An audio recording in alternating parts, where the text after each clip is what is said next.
सुनेत्रा पवारांच्या प्रचारासाठी फडणवीस बैठक घेणार आहेत। इंदापूर मार्केट कमिटीच्या प्रांगणामध्ये 3 जाहीर सभांचे देखील आयोजन करण्यात आले। भाजप नेते हर्षवर्धन पाटील यांनी ही माहिती दिली। हर्षवर्धन पाटील आपल्यासोबत आहेत। भाऊ, काय सांगाल, उद्या इंदापूरमध्ये उपमुख्यमंत्री देवेंद्र फडणवीस यांच्या उपस्थितीत बैठकीचं कार्यक्रम आयोजन करण्यात आलेले आहे, काय सांगाल? आज सकाळी मला फडणवीस साहेबांचा 10 वाजता फोन आला आणि त्यांनी सांगितलं उद्या 3 वाजता मी इंदापूरला येतोय आणि भारतीय जनता पक्षाच्या सर्व कार्यकर्त्यांना बोलवा, कार्यकर्त्यांचा मेळावा ठेवलेला आहे आणि मी मेळाव्याला मार्गदर्शन करणार आहे।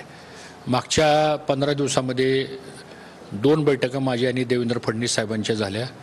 अध्यक्ष आमचे चंद्रशेखर बावनकुळे साहेब त्यांच्याशी पण चर्चा झाली आणि मागच्या 8 दिवसापूर्वी अजितदादा पवार, देवेंद्र फडणवीस आणि मी अशी पण आमची एक दीर्घकाळ बैठक झाली।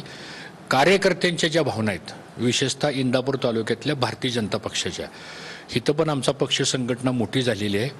आज इथं आमचा सगळा पक्ष इंटॅक्ट आहे, आमच्या पक्षात कुठेही दुमत नाही आणि गेले 5 वर्षे झालं आम्ही भाजपचं संघटनचं काम करतोय। म्हणजे महायुती व्हायच्या अगोदर बारामती लोकसभा मतदारसंघ भारतीय जनता पक्ष लढवणार असं आम्हाला केंद्रीय नेतृत्वाने सांगितलं होतं, राज्याच्या नेतृत्वाने पण सांगितलं होतं आम्हाला। मग त्याप्रमाणे आम्ही तयारी केली। नंतर राजकीय समीकरण बदलली, हे आमच्याबरोबर महायुतीमध्ये आले, ठीक आहे, वरिष्ठांनी निर्णय घेतला, आम्ही त्याचं स्वागत करतो।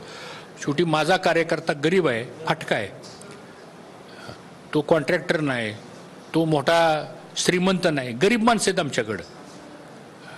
ह्या गरीब कार्यकर्ता पण तो स्वाभिमानी आहे, तो गरीब आहे पण तो स्वाभिमानी आहे आणि मग त्या कार्यकर्त्यावर जो अन्याय होतो आणि सगळ्या थरावरती अन्याय होतो, मग जसं आज तुम्ही आम्हाला सांगताय की महायुतीचं काम करा, तसं इतरांनी पण महायुतीचा धर्म पाळला पाहिजे ना। हे सगळे प्रश्न कार्यकर्त्यांचे आहेत आणि मला कार्यकर्त्याला नाराज करून कुठली गोष्ट करता येणार नाही। शिवाय कार्यकर्त्याची प्रचंड नाराजी आहे, कारण त्यांना त्रास झालेला आहे, अशातून मला लोक आणायचे आहेत। आता तर माझं आव्हान आहे तुमच्या मार्फत आमच्या कार्यकर्त्यांना की उद्या आपण सगळ्यांनी 3 वाजता या, जी काय भूमिका आपली असेल ती देवेंद्र फडणवीस साहेबांच्या समोर मांडा आणि आमचे नेते ते आहेत, ते जी भूमिका मांडतील त्यानंतर आपण बसून